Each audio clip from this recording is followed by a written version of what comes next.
বিসমিল্লাহির রহমানির রহিম। সমস্ত প্রশংসা সেই মহান আল্লাহ সুবহানাহু ওয়া তাআলার জন্য, যিনি আমাদেরকে সৃষ্টি করেছেন তার এবাদত করার জন্য। দরুদ ও সালাম বর্ষিত হোক আমাদের প্রিয় নবী রাসূল সাল্লাল্লাহু আলাইহি ওয়াসাল্লামের উপর, যিনি তার গোটা জীবন উৎসর্গ করেছেন আমাদের জন্য, আল্লাহর দ্বীনকে আমাদের কাছে পৌঁছে দেওয়ার জন্য।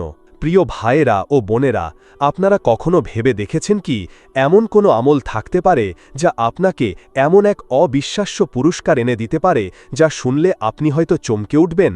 এমন একটি আমল যা করলে আল্লাহ সুবহানাহু ওয়া তাআলা আপনার আমলনামায় 1 জন, 2 জন বা 10 জন নয়, বরং পুরো 100 জন শহীদের সওয়াব লিখে দেবেন। হ্যাঁ, আপনি ঠিকই শুনেছেন, 100 শহীদের সমান সওয়াব। একবার কল্পনা করুন, আল্লাহর রাস্তায় শাহাদাত বরণ করা একজন শহীদের মর্যাদা কত বিশাল।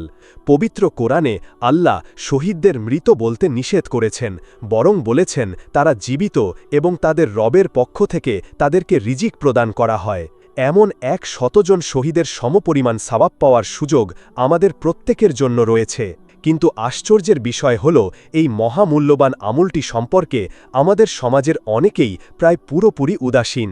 আমরা অনেক সময় বড় বড় আমলের খোঁজে থাকি, অনেক কষ্টসাধ্য ইবাদতের কথা ভাবি, কিন্তু আমাদের হাতের কাছেই যেমন এক বিশাল সুযোগ লুকিয়ে আছে তা আমরা অনেকেই জানি না। আজকের এই ভিডিওতে আমরা ঠিক সেই গোপন রহস্যটি উন্মোচন করতে চলেছি। আমরা জানব সেই বিশেষ আমলটি সম্পর্কে যা আপনাকে পাইয়ে দিতে পারে 100 শহীদের মর্যাদা। আমরা বিস্তারিত আলোচনা করব কেন এই আমলের এত বিশাল প্রতিদান, কোন সময়ে এই আমলটি সবচেয়ে বেশি মূল্যবান হয়ে ওঠে এবং কিভাবে আমরা আমাদের দৈনন্দিন জীবনে এই আমলটি প্রতিষ্ঠা করতে পারি। তাই আমি আপনাকে অনুরোধ করব আজকের এই আলোচনাটি শেষ পর্যন্ত অত্যন্ত মনোযোগ দিয়ে শোনার জন্য। কে জানে, হয়তো আজকের এই আলোচনাই আপনার এবং আমার জীবনকে বদলে দেওয়ার একটি উসিলা হয়ে উঠবে ইনশাআল্লাহ। হয়তো এই আলোচনার মাধ্যমে আমরা এমন এক পথের সন্ধান পাব যা আমাদের জান্নাতের পথকে আরও সহজ করে দেবে। তো চলুন আর কোনো ভূমিকা না করে আমরা সরাসরি প্রবেশ করি আমাদের মূল আলোচনায়। চলুন খুঁজে বের করি সেই বিস্ময়কর আমলটি যা আমাদের জন্য অপেক্ষা করছে 100 শহীদের অবিশ্বাস্য সওয়াব নিয়ে। যে আমলটির কথা আমরা বলছি সেটি সরাসরি আমাদের প্রিয় রাসূল সাল্লাল্লাহু আলাইহি ওয়াসাল্লামের একটি হাদিস দ্বারা প্রমাণিত। এটি এমন কোনো বানানো কথা নয়, বরং এটি একটি শক্তিশালী বার্তা যা আমাদের নবী তার প্রিয় উম্মতের জন্য রেখে গেছেন। রাসূল সাল্লাল্লাহু আলাইহি ওয়াসাল্লাম বলেছেন, যে ব্যক্তি আমার উম্মতের ফাসাদের সময় আমার সুন্নাহকে দৃঢ়ভাবে আঁকড়ে ধরবে তার জন্য রয়েছে 100 শহীদের সওয়াব। এই হাদিসটি কয়েকটি ভিন্ন ভিন্ন সনদে বর্ণিত হয়েছে। যদিও কোনো মুহাদ্দিস এর সনদকে দুর্বল বলেছেন, তবে অনেক ইসলামিক স্কলার এটিকে হাসান বা গ্রহণযোগ্য বলে অভিহিত করেছেন এবং এর অর্থকে সহিহ বা সঠিক বলে ব্যাখ্যা করেছেন। তাবরানীর আল মুআজামুল আওসাত এবং ইমাম বাইহাকিল আল জুহদুল কাবীরের মতো গ্রন্থে হাদিসটি সংকলিত হয়েছে। আসুন আমরা এই হাদিসটিকে একটু গভীরভাবে বোঝার চেষ্টা করি। এখানে 3টি মূল বিষয় রয়েছে। 1. উম্মতের ফাসাদের সময়। 2. রাসূল সাল্লাল্লাহু আলাইহি ওয়াসাল্লামের সুন্নাহকে দৃঢ়ভাবে আঁকড়ে ধরা। 3. এর প্রতিদান হিসেবে 100 শহীদের সওয়াব। প্রথমেই আসি উম্মতের ফাসাদের সময় বলতে কি বোঝানো হয়েছে সেই প্রসঙ্গে। ফাসাদ একটি ব্যাপক শব্দ। এর অর্থ বিপর্যয়, বিশৃঙ্খলা, অধপতন বা দুর্নীতি। এই হাদিসে ফাসাদ বলতে শুধু আর্থিক দুর্নীতি বা রাজনৈতিক বিশৃঙ্খলাকে বোঝানো হয়নি, বরং এখানে সবচেয়ে বড় যে ফাসাদের কথা বলা হয়েছে তা হল দ্বীনি বিষয়ে অধপতন। এমন একটি সময় যখন ইসলাম সম্পর্কে মানুষের জ্ঞান কমে যাবে, মানুষ দ্বীনের সঠিক শিক্ষা থেকে দূরে সরে যেতে থাকবে, সমাজের রন্ধ্রে রন্ধ্রে শিরক এবং বিদআতের প্রচলন ঘটবে। মানুষ রাসূল সাল্লাল্লাহু আলাইহি ওয়াসাল্লামের দেখানো পথ ও পদ্ধতি অর্থাৎ তার সুন্নাহকে অপ্রয়োজনীয় মনে করতে শুরু করবে। সুন্নাহর কথা বললে লোকেদের নিয়ে ঠাট্টা বিদ্রূপ করা হবে, তাদেরকে সেকেলে বা উগ্রপন্থী বলে আখ্যা দেওয়া হবে। এমন এক যুগ আসবে যখন হালালকে হারাম এবং হারামকে হালাল মনে করা হবে। মানুষ ইসলামকে নিজের সুবিধা মতো পরিবর্তন করে নিতে চাইবে। মসজিদগুলো হয়তো লোকে লোকারণ্য থাকবে, কিন্তু সত্যিকারের ইবাদতের রূহ সেখানে থাকবে না। মানুষ নামে মাত্র মুসলিম থাকবে, কিন্তু তাদের জীবনযাত্রা, তাদের সংস্কৃতি, তাদের চাল চলন হবে সম্পূর্ণরূপে ইসলামের বিপরীত। একটু চিন্তা করে দেখুন তো আমরা কি বর্তমানে ঠিক এমনই একটি সময়ের মধ্যে দিয়ে যাচ্ছি না? আজ যখন কোনো যুবক সঠিকভাবে দাড়ি রেখে টাকনুর উপর কাপড় পরে রাসূল সাল্লাল্লাহু আলাইহি ওয়াসাল্লামের সুন্নাহ পালন করতে চায়, তখন তার পরিবার ও সমাজই অনেক সময় তার সবচেয়ে বড় বাধার কারণ হয়ে দাঁড়ায়। যখন কোনো বোন সঠিক পদ্ধতিতে পর্দা করতে চায়, তখন তাকে নিয়ে হাসাহাসি করা হয়। নামাজের জন্য ডাকলে বা সুদের বিরুদ্ধে কথা বললে বন্ধুরাও দূরে সরে যায়। আজ রাসূল সাল্লাল্লাহু আলাইহি ওয়াসাল্লামের শিখিয়ে দেওয়া দোয়াগুলো, তার খাবার পদ্ধতি, ঘুমানোর আদব, পোশাক পরার নিয়ম, এই বিষয়গুলোকে অনেকেই গুরুত্বহীন মনে করে। এগুলোর পরিবর্তে পশ্চিমা সংস্কৃতি আর ফ্যাশনকে অনুসরণ করাটাকেই আধুনিকতা বলে ধরে নেওয়া হয়। এই পরিস্থিতিটাই হল উম্মতের ফাসাদের যুগ, আর এই কঠিন সময়েই আমাদের জন্য অপেক্ষা করছে সেই বিশাল সুযোগটি। এখন আসি দ্বিতীয় অংশে, সুন্নাহকে দৃঢ়ভাবে আঁকড়ে ধরা বলতে কি বোঝায়। আরবিতে বলা হয়েছে মান তামাস্সাকা বিসুন্নাতি, যে আমার সুন্নাহকে ধারণ করবে বা মজবুতভাবে আঁকড়ে ধরবে। এখানে তামাস্সাকা শব্দটি খুব গুরুত্বপূর্ণ। এর মধ্যে একটা দৃঢ়তার অর্থ আছে। এটা শুধু নামে মাত্র অনুসরণ করা নয়, বরং এমনভাবে আঁকড়ে ধরা যেমন একজন ডুবন্ত মানুষ খড়কুটোকে আঁকড়ে ধরে। এর মানে হল, ১. সুন্নাহ সম্পর্কে জ্ঞান অর্জন করা। আপনি যা জানেন না তা আঁকড়ে ধরবেন কিভাবে? তাই প্রথম কাজ হল রাসূল সাল্লাল্লাহু আলাইহি ওয়াসাল্লামের সুন্নাহ কি তা জানা, তার জীবন কেমন ছিল, তিনি কিভাবে ইবাদত করতেন, কিভাবে মানুষের সাথে চলতেন, তার প্রতিটি পদক্ষেপ ছিল আমাদের জন্য শিক্ষা। এই জ্ঞান অর্জন করাটাই আঁকড়ে ধরার প্রথম ধাপ। ২. অগ্রাধিকার দেওয়া। সুন্নাহকে জীবনের প্রতিটি ক্ষেত্রে অগ্রাধিকার দেওয়া। কোনো কাজ করার আগে ভাবা, এই বিষয়ে রাসূল সাল্লাল্লাহু আলাইহি ওয়াসাল্লামের নির্দেশনা কী ছিল।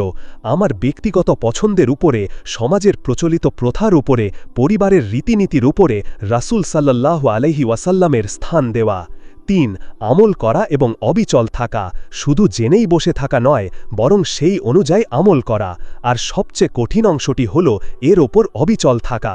কারণ যখন আপনি ফাসাদের যুগে সুন্নাহর উপর চলতে চাইবেন, তখন চারপাশ থেকে বাধা আসবে, সমালোচনা, বিদ্রূপ, একঘরে হয়ে যাওয়ার ভয় আপনাকে ঘিরে ধরবে। কিন্তু একজন সত্যিকারের মোমেন এই সব বাধাকে উপেক্ষা করে শুধুমাত্র আল্লাহকে খুশি করার জন্য সুন্নাহর উপর পাহাড়ের মতো অটল থাকে। এটাই হল দৃঢ়ভাবে আঁকড়ে ধরা। এবার আসি সবচেয়ে আকর্ষণীয় অংশে, যা হল এই কষ্টের প্রতিদান। উৎসাহন লাহে সওয়াব বি মিআতি শাহিদ, আল্লাহু আকবার। এটা কোনো সাধারণ পুরস্কার নয়। একজন শহীদের মর্যাদা কি তা আমরা কল্পনাও করতে পারি না।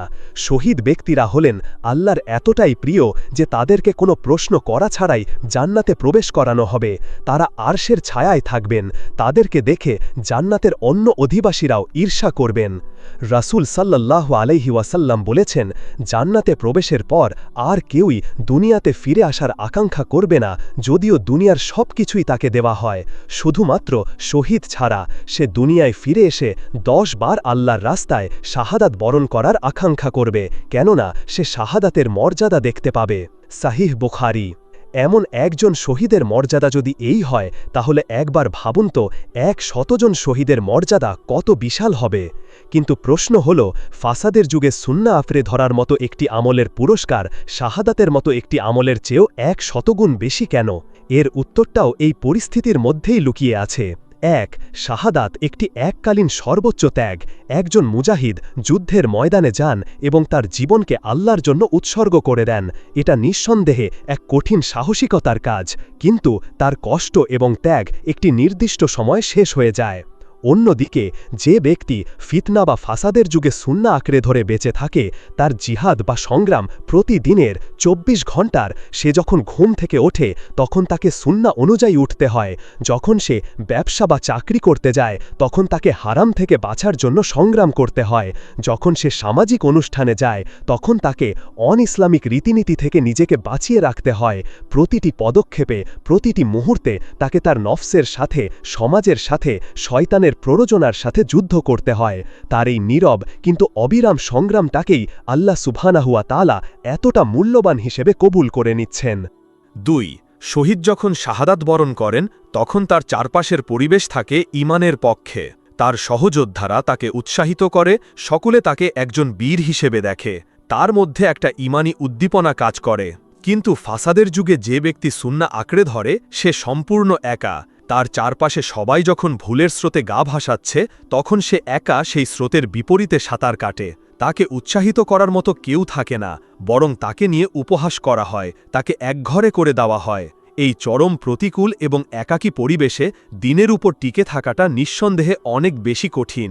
আর আল্লাহ কষ্টের প্রতিদান দেন, যার কষ্ট যত বেশি তার পুরস্কারও তত বিশাল। ৩. একজন শহীদ নিজের জীবন দিয়ে ইসলামকে রক্ষা করেন। আর যে ব্যক্তি ফাসাদের যুগে একটি মৃত সুন্নাকে পুনরুজ্জীবিত করে সে আসলে রাসূল সাল্লাল্লাহু আলাইহি ওয়াসাল্লামের একটি শিক্ষাকে পুনরুজ্জীবিত করে। সে মানুষকে দেখিয়ে দেয় যে এই যুগেও ইসলাম পালন করা সম্ভব। সে পরবর্তী প্রজন্মের জন্য একটি জীবন্ত উদাহরণ হয়ে ওঠে। সে যেন দিনের নিভু নিভু প্রদীপকে নিজের আমল দিয়ে আবার জ্বালিয়ে তোলে। এই কাজটির গুরুত্ব আল্লাহর কাছে এতটাই বেশি যে তিনি এর প্রতিদান হিসেবে ১০০ শহীদের সোয়াব নির্ধারণ করেছেন। রাসূল সাল্লাল্লাহু আলাইহি ওয়াসাল্লাম অন্য একটি হাদিসে বলেছেন, যে ব্যক্তি আমার এমন একটি সুন্নাকে জীবিত করল যা আমার পরে মানুষ ত্যাগ করে দিয়েছিল, সে ওই সুন্নার উপর যত মানুষ আমল করবে তাদের সকলের সমপরিমাণ সওয়াব পাবে, অথচ আমলকারীদের সওয়াব থেকে বিন্দুমাত্র কমানো হবে না। সুনানে তিরমিজি। এই হাদিসটি আমাদেরকে আরও স্পষ্টভাবে বুঝিয়ে দেয় একটি সুন্নাকে পুনরুজ্জীবিত করার গুরুত্ব কতখানি। আপনি যখন একটি সুন্না পালন করা শুরু করবেন, আপনাকে দেখে হয়তো আরও ১০ জন শুরু করবে, তাদেরকে দেখে আরও ১০০ জন। এভাবে যত মানুষ আপনার মাধ্যমে এই সুন্নাটির উপর আমল করবে তাদের সকলের সওয়াবের একটি অংশ আপনার আমল নামায় জমা হতে থাকবে ইনশাআল্লাহ। প্রিয় ভাইয়েরা ও বোনেরা, এখন প্রশ্ন হল, আমরা কিভাবে এই বিশাল পুরস্কার অর্জন করতে পারি? কিভাবে আমরা এই ফাসাদের যুগের রাসূল সাল্লাল্লাহু আলাইহি ওয়াসাল্লামের সুন্নাকে দৃঢ়ভাবে আঁকড়ে ধরতে পারি? এর জন্য আমাদের কিছু বাস্তব পদক্ষেপ নিতে হবে। প্রথম এবং সবচেয়ে গুরুত্বপূর্ণ পদক্ষেপ হল একনিষ্ঠ নিয়ত। আপনার প্রতিটি কাজ, প্রতিটি আমল হতে হবে শুধুমাত্র আল্লাহ সুবহানাহু ওয়া তাআলার সন্তুষ্টির জন্য, মানুষকে দেখানোর জন্য বা সমাজে ধার্মিক হিসেবে পরিচিতি পাওয়ার জন্য নয়। যদি নিয়তের মধ্যে কোনো গড়বড় থাকে তাহলে এত কষ্ট করেও কোনো লাভ হবে না। তাই যে কোনো সুন্নাহ পালন করার আগে নিজের অন্তরকে প্রশ্ন করুন, আমি এটা কার জন্য করছি? দ্বিতীয় পদক্ষেপ হল জ্ঞান অর্জন করা। ইমাম বুখারী রহমতুল্লাহ তার সহিহ বুখারীতে একটি অধ্যায়ের নামকরণ করেছেন আল ইলমু কবলাল কাউলি ওয়াল আমাল, অর্থাৎ কোনো কথা বলা বা আমল করার আগে জ্ঞান অর্জন করা। সুন্নাহ আঁকড়ে ধরার জন্য আগে জানতে হবে সুন্নাহ কি, আর এর জন্য সবচেয়ে নির্ভরযোগ্য উৎস হল পবিত্র কোরআন এবং সহিহ হাদিস। প্রতিদিন একটি নির্দিষ্ট সময় বের করুন কোরআন ও হাদিস পড়ার জন্য। আলেমদের কাছ থেকে শিখুন, নির্ভরযোগ্য ইসলামিক স্কলারদের আলোচনা শুনুন। জ্ঞান ছাড়া সঠিক পথে চলা অসম্ভব। তৃতীয় পদক্ষেপ হল ছোট ছোট সুন্নাহ দিয়ে শুরু করা। আমরা অনেকেই ভাবি সুন্নাহ মানেই হয়তো অনেক বড় বা কঠিন কিছু, কিন্তু রাসূল সাল্লাল্লাহু আলাইহি ওয়াসাল্লামের জীবনে অগণিত ছোট ছোট সুন্নাহ রয়েছে যা আমরা খুব সহজেই আমাদের জীবনে নিয়ে আসতে পারি। যেমন পানি পান করার সময় বসে ৩ শ্বাসে পান করা, কোনো কিছু খাওয়া বা পান করার আগে বিসমিল্লাহ বলা এবং শেষে আলহামদুলিল্লাহ বলা, মসজিদে প্রবেশ করার সময় ডান পা আগে দেওয়া এবং বের হওয়ার সময় বাম পা আগে দেওয়া, মসজিদে প্রবেশের দোয়া পড়া আল্লাহুম্মা ফতাহ লি আবওয়াবা রাহমাতিক এবং মসজিদ থেকে বের হওয়ার দোয়া পড়া আল্লাহুম্মা ইন্নী আসআলুকা মিন ফাদলিক, ঘরে প্রবেশ করার সময় সালাম দেওয়া, ঘুমানোর আগে অজু করা এবং বিছানা ঝেড়ে নেওয়া, ডান দিকে ফিরে ঘুমানো, পোশাক পরার সময় ডান দিক থেকে শুরু করা, যেমন জামার ডান হাতা বা প্যান্টের ডান পা আগে পরা, মানুষের সাথে হাসিমুখে কথা বলা, কারণ এটাও একটি সুন্নাহ এবং সদাকা।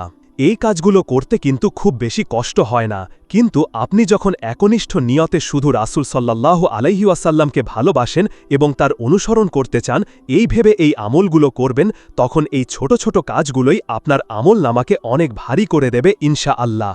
আর এভাবেই ছোট ছোট সুন্নাহ পালন করার মাধ্যমে বড় সুন্নাহর উপর আমল করার সাহস ও শক্তি তৈরি হবে।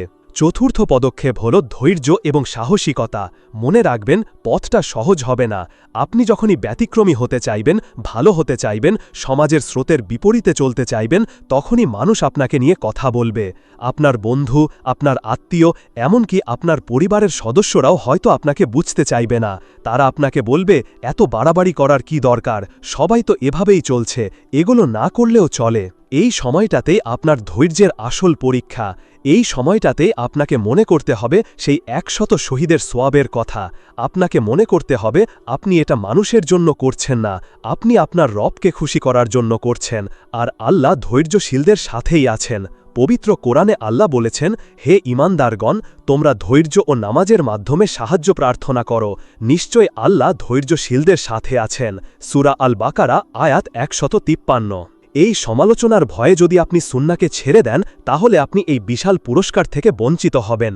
তাই সাহসের সাথে, হিকমত বা প্রজ্ঞার সাথে নিজের বিশ্বাসের উপর অটল থাকুন। পঞ্চম এবং সর্বশেষ পদক্ষেপ হল আল্লাহর কাছে প্রতিনিয়ত সাহায্য চাওয়া। আমরা মানুষ, আমরা দুর্বল। শয়তান এবং আমাদের নফস সবসময় আমাদেরকে সঠিক পথ থেকে বিচ্যুত করার চেষ্টা করবে। তাই নিজের শক্তি বা জ্ঞানের উপর ভরসা না করে একমাত্র আল্লাহর উপর ভরসা করুন। তার কাছেই সাহায্য চান, যেন তিনি আপনাকে দ্বীনের উপর, তার রাসূল সাল্লাল্লাহু আলাইহি ওয়াসাল্লামের সুন্নাহর উপর অবিচল রাখেন। রাসূল সাল্লাল্লাহু আলাইহি ওয়াসাল্লাম নিজে এই দোয়াটি সবচেয়ে বেশি পড়তেন, ইয়া মুকাল্লিবাল কুলুব সাব্বিত কলবি আলা দীনিক, অর্থাৎ হে অন্তরসমূহের পরিবর্তনকারী, আমার অন্তরকে আপনার দ্বীনের উপর দৃঢ় রাখুন। এই দোয়াটি বেশি বেশি করে পড়ুন।